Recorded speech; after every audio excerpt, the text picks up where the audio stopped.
Hey, we're going to talk about fear. We're going to talk about fear. Oh my God, nobody talks about fear. Well, we're going to chat for a few minutes about fear. Now, I I would have to say that most of us, in some ways, are experts on the subject of fear, whether we know it or not. And I say this because it's something that we live with.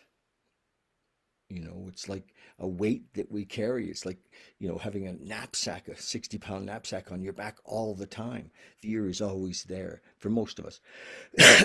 And, you know, and it's been there so long that we don't even kind of see it anymore. We're always checking in with it. Should I do this? Who are we checking in with? We're checking in with fear. Should I do that? Is this true? Is that not true? What about these people? Can I trust them? And who are we checking in with? We're checking in with fear. We're not checking in with universal intelligence or God consciousness. We're checking in with fear, you know, and we don't even talk about it. Mostly fear is not described or talked about. I mean, it doesn't mean like we haven't gone to groups. I've been to lots of, personal development groups, if you will, consciousness groups, where fear has been brought up, but it's um, generally not discussed at depth because we don't feel that we have an answer for it. We're like, we're not sure kind of what to do with the gremlin of fear. So, and so we live our lives, many of us, in kind of quiet solitude. We've separated ourselves. We've made things as safe as we can, all based on fear, uh, perceived fear, boogeymen, mostly boogeymen. I mean, that's all in our society, for Christ's sake. And now this last year, we've really been inundated with fear, and the whole story has been about fear. And so here we go. Let's look at it. Let's look at it. What I'd like you to do, a little exercise, is to sit down and make a fears list. I know. Nobody does that. We make gratitude lists, but we don't make a fear list. Make a fear list and kind of explore it. And don't worry. I mean, nothing's going to happen other than you're going to see where fear is, and I've helped a lot of men and some women with fears, because fear is in our fourth step. It's talked about a lot, and in the book of Alcoholics Anonymous, and I wonder if I could just read. It's so amazing when this dawned on me, um, you know at the level that it finally came in, when I um, with fear. It's so crazy. So there it is. In the book, in Alcoholics Anonymous, it deals with fear. There's in the fourth step, we talk about three major things. One is resentments, which is, we're reliving the past with anger, and we're reliving the past with judgment and fears, and it just Bill Wilson just nails it, because fear is not a luxury we can afford, actually. So know that you have it, that it's what you're checking in with all the time to make your decisions. But here it is. And I've talked to so many people who have said, they have this fear of financial ruin, fear of being alone, fear of dying alone, all these fears, um, a lot of fears of being alone, which is really interesting, because if we don't have this time of being alone, if we don't actually um, sit quietly alone, we don't make connection, we don't really discover who we are, we don't discover our greatness, we don't ever move into our full potential. So aloneness is actually essential, to discover that we're never alone. So there's no need then to be with anybody. Imagine how many times you've been in relationship out of fear of being alone. So we're never really or never really honest in a relationship, because we were there out of fear. Um, just think about it. Either we were there out of fear because we didn't want to be alone, or we're there out of fear because we wanted security. perceived security. But anyway, Bill talks about fear. He said, notice the word fear is bracketed alongside. He talks about Brown and Jones and the employer, which is in the graph where we're laying out the fourth step. The short word somehow touches every aspect of our lives. Every aspect of our lives. Every. He doesn't say, it really, we're shot through with it. It says this evil and corroding thread. So he actually doesn't speak highly of fear. It was an evil corroding thread. The fabric of our existence was shot through with it. Now here's the key statement that nailed me, that really made me realize that, holy shit, I cannot afford the luxury of fear.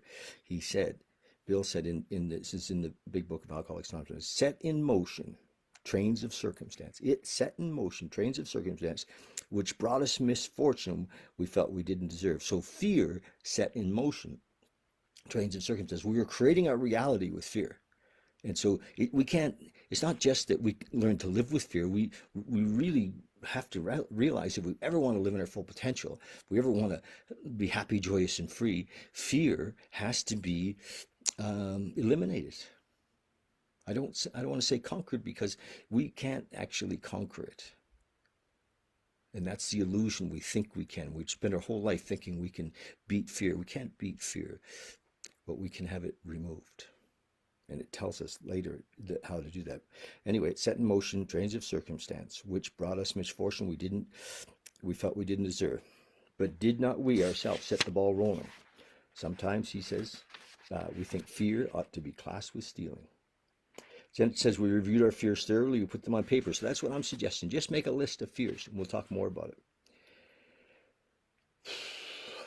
Even though we set them on paper, even though there's no resentment with them, we asked ourselves why we had them. Wasn't it because self-reliance had failed us? And this is the deal. We had been separated from self-reliance had failed us. Self-reliance is good as far as it went, but it didn't go far enough. Some of us once had great self-confidence, but didn't fully solve the fear problem or any other. When it made us cocky, it was worse. Perhaps there's a better way. We think so. For we're now on a different basis, the basis of trusting and relying on a higher power. Love, infinite intelligence, God. We trust infinite God rather than our finite selves. We're in the world to play the role he assigns. So we just have to kind of relax into the flow and, recognize that we are life. We're not living life, we are life. Right? Just to the extent that we do as we think he would have us, and humbly rely on him does he enable us to match calamity with serenity. So I love this. This next paragraph is the key to this whole thing. We never apologize to anyone for depending upon our Creator. So, because we are that, we can laugh at those who think spirituality, the way of weakness, paradoxically, is the way of strength. The verdict of the ages is that faith means courage. All men of faith have courage. They trust their God. We never apologize for God. Instead, we let him demonstrate to us what he can do. We ask him to remove our fear and direct our attention to what we'd have us be. So that's the key. And now I see this a little differently. I'm not asking some separate, I don't actually have this idea of a separate God anymore. I recognize that my presence, being here now, is my relationship with that. The reason I haven't had a relationship when I didn't have a relationship is because I wasn't here. I was living in fear. And so when I have fear, when fear comes, I just say, God, take away my fear, and that brings me into the moment. I'm aware of it. And as soon as I'm here, fear just scurries away. It's just like, take away my fear. It's so beautiful to be free of fear.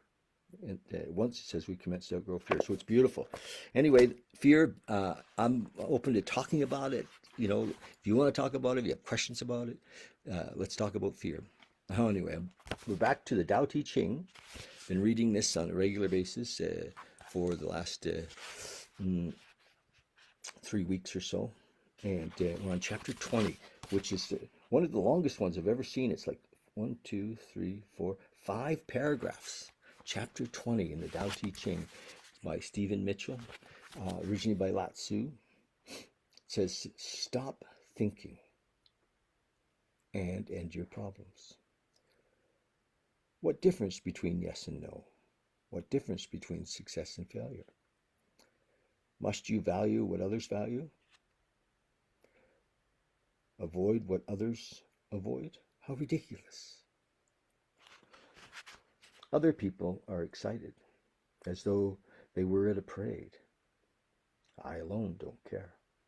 I alone am expressionless, like an infant before it can smile. Other people have what they need. I alone possess nothing. I alone drift about like someone without a home. I am like an idiot. My mind is so empty. Other people are bright. I alone am dark. Other people are sharp. I alone am dull. Other people have purpose. I alone don't know. I drift like a wave on the ocean. I blow as aimlessly as the wind. I am different from ordinary people. I drink from the great mother's breasts. Beautiful. It's like poetry. Just, wow. Chapter 20. And then in the back, Stephen Mitchell has done a little bit of a synopsis on each chapter, like his interpretation. So I'm just going to read that right now. Yes and no. Cao Cao asked Nanqi Yu, what is the Tao? Nanqi Yu said, everyday mind is the Tao. Chan Chu said, how can I approach it?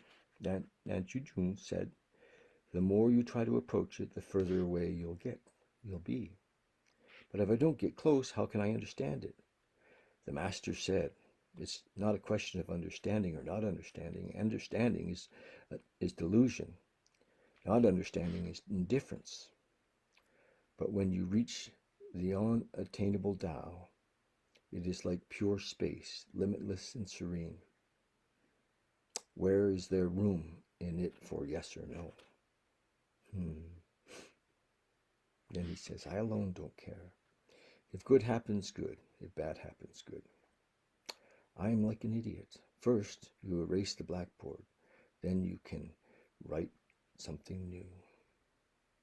So from a clear mind. I am different from ordinary people. I am more ordinary. I am more ordinary. Okay, I'm different from ordinary people. I am more ordinary. When I'm hungry, I eat. When I'm tired, I sleep. That's all, Panchi said. After enlightenment, one is still the same as one was before. One is simply free from unreality and delusion. The ordinary person's mind is the same as the sage's, because the ordinary mind is perfect and complete in itself. After you have had this recognition, please don't lose it. So the Tao, I really suggest you buy this book and it just be a, wow, it's so simple, and yeah, okay. Love you guys. Thank you for watching and listening, and if you go to YouTube and and subscribe to the channel there, Valley and Beyond, Project Awakening, on YouTube, that would be awesome, and yeah, I've done, this is like chapter 20, so there's I've been doing it for a while. It'd be wonderful if you go there and have a look at them and listen to the other ones. The tao-te-ching, it's really priceless. Thank you. Love you lots.